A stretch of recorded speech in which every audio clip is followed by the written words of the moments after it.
everyone, welcome back. It is Thanksgiving today and I am in charge of bringing the apple pie and the cranberry sauce to dinner.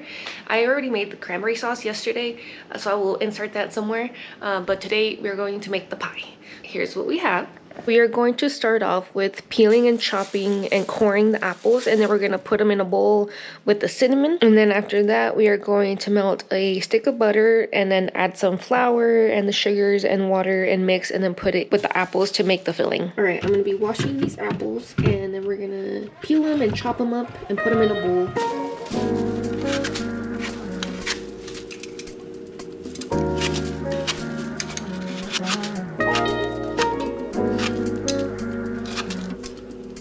Alright, I got some of the apples peeled and now I'm going to cut them, and I prefer to use Honeycrisp and Pink Lady apples because they hold their texture more when you're baking them. They don't become mushy. I believe you can also use Granny Smith, the green ones, and those are good too to add a little bit of different flavor in there. But usually I just cut my apples into cubes.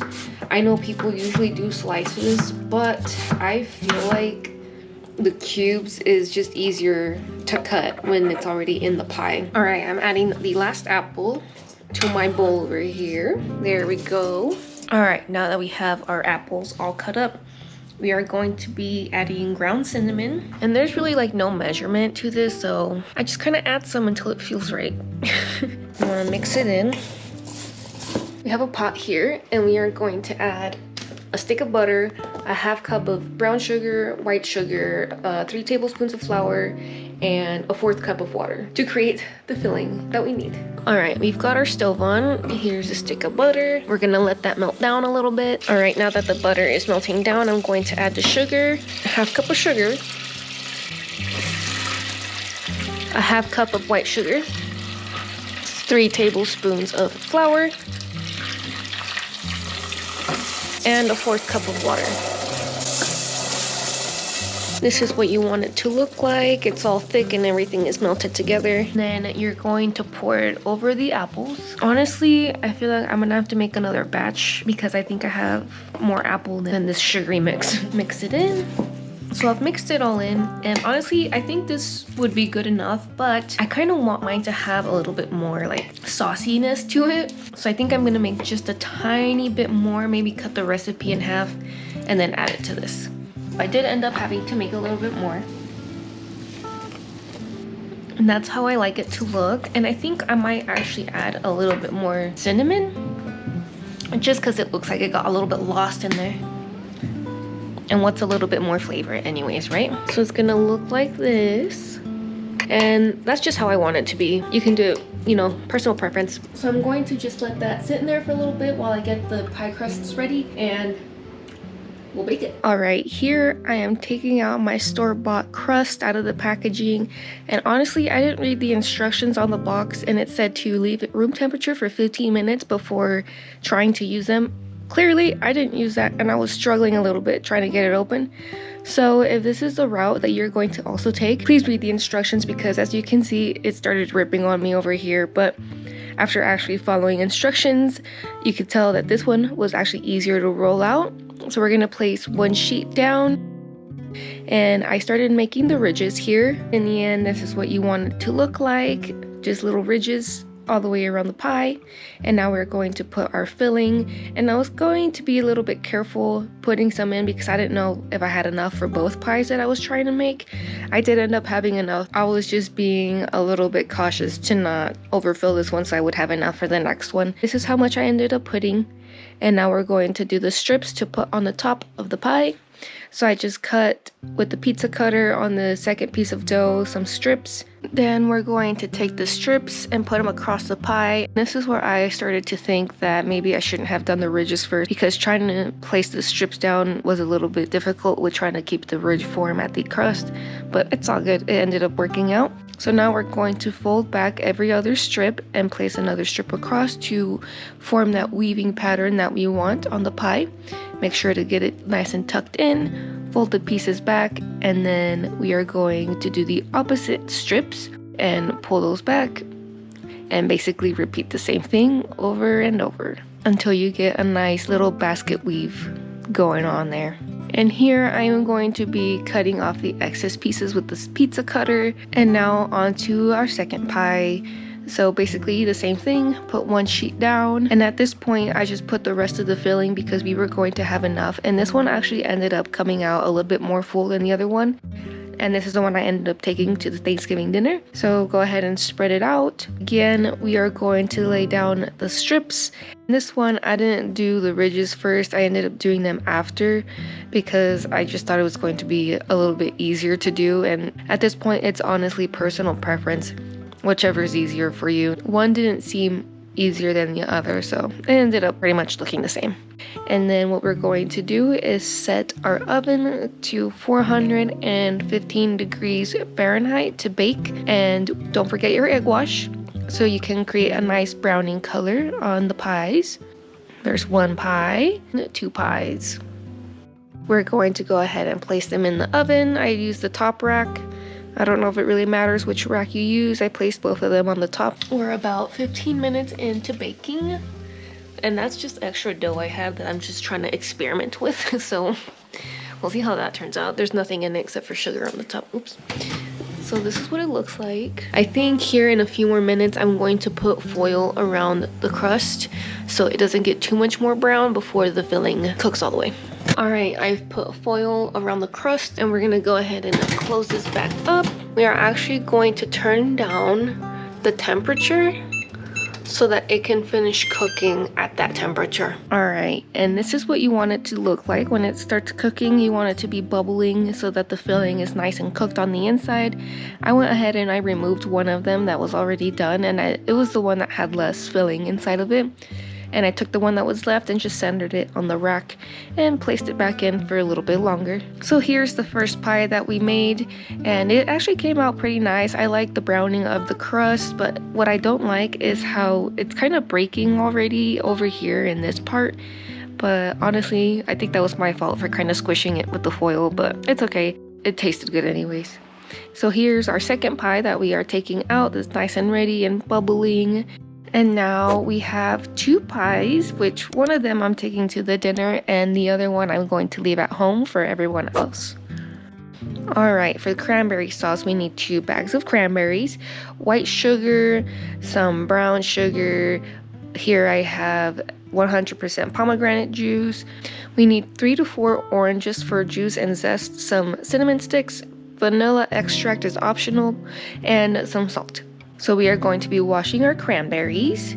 Go ahead and wash them up and make sure to pick out any of the ones that feel kind of mushy or they just don't feel right. Just take them out and we're just gonna toss them. I'm going to be cutting up my oranges, juicing them. If you have a juicer, that probably works better than what I'm doing. It's going to be 1 cup of that.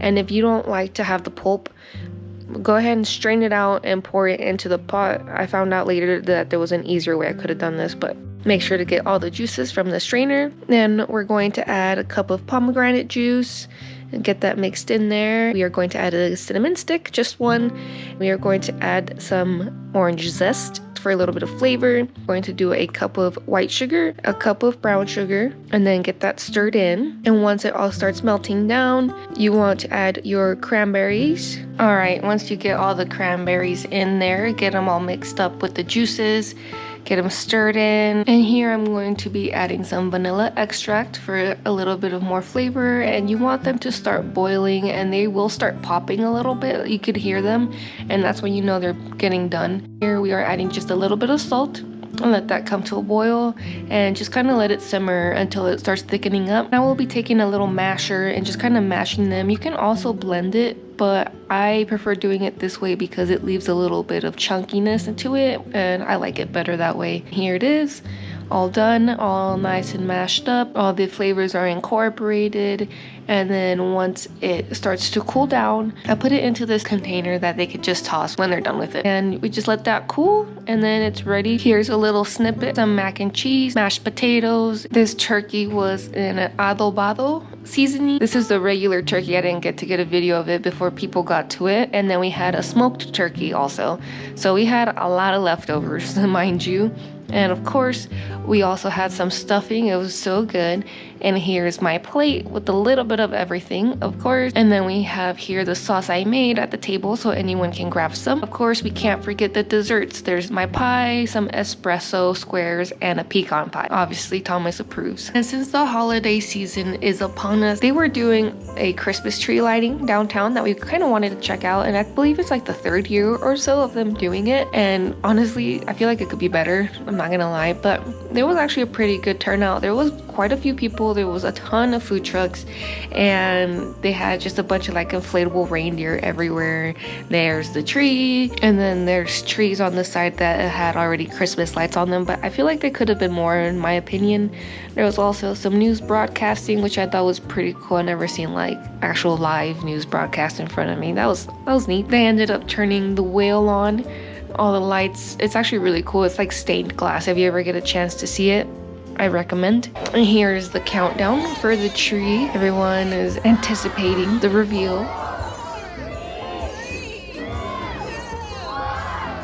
And there it is, so many lights. I wish it was as big as the one I saw in Europe though. That one was amazing. They also had some like lowrider bikes, which was really cool. They were like on display, and they had the Grinch there taking pictures with the kids, which surprisingly they weren't even afraid of him, and that's pretty cool. But they also had lowriders with lights covering them, and that was pretty neat. They do show up a lot too, like a lot of the events, which is pretty cool. I like that they're keeping the old school vibes going, you know, and they're not like really dying out.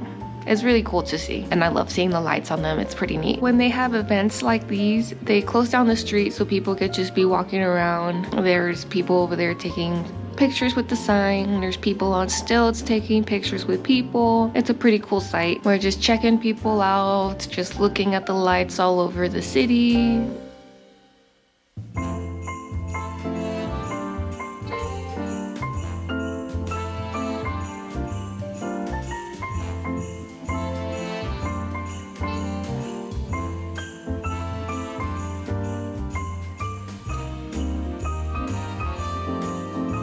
We also walked around and took a look at the vendors. There was a lot of like handmade stuff from people. People were selling coats, sweaters. I feel like they should have sold more like Christmassy stuff, maybe like more ornaments and stuff like that. There was a good variety going on down there.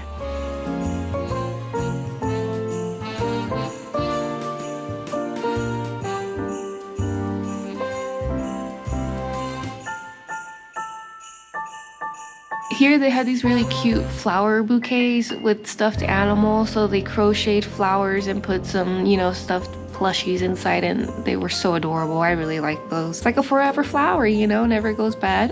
And they also had a little keychain that they crocheted, super adorable. I don't think I would have the patience for that.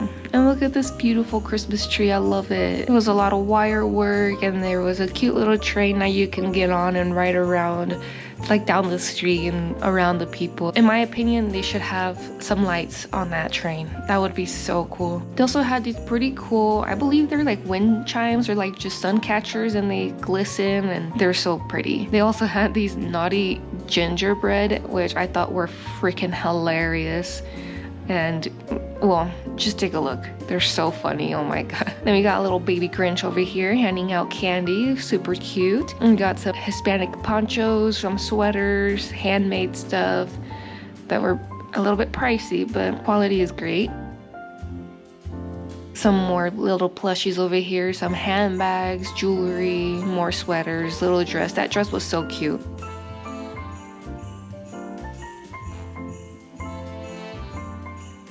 Then we ended up having some food from Bali Express, which we highly recommend if you're ever here.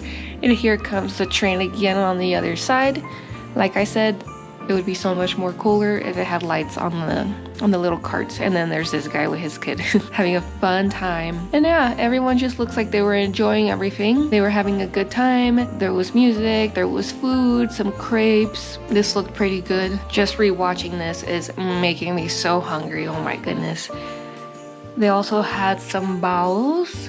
and they looked delicious. We wanted to get some, but it was like $9 for 2 of them, so no thank you. Here are the stilts people again, taking pictures with the little kids. And they also had a little setup for kids to take pictures with Santa in front of the Believe sign, and there was like a little Christmas hat on the Believe sign, which I thought was pretty cool. If you're cold, there's also some Tom's Coffee. There's different coffee areas, different hot drinks that you could get. And I thought this like old station wagon was pretty cool. A lot of people were taking pictures in front of it, in front of the sign. And that's basically it. Thank you for joining us on this holiday episode, and happy holidays, everyone.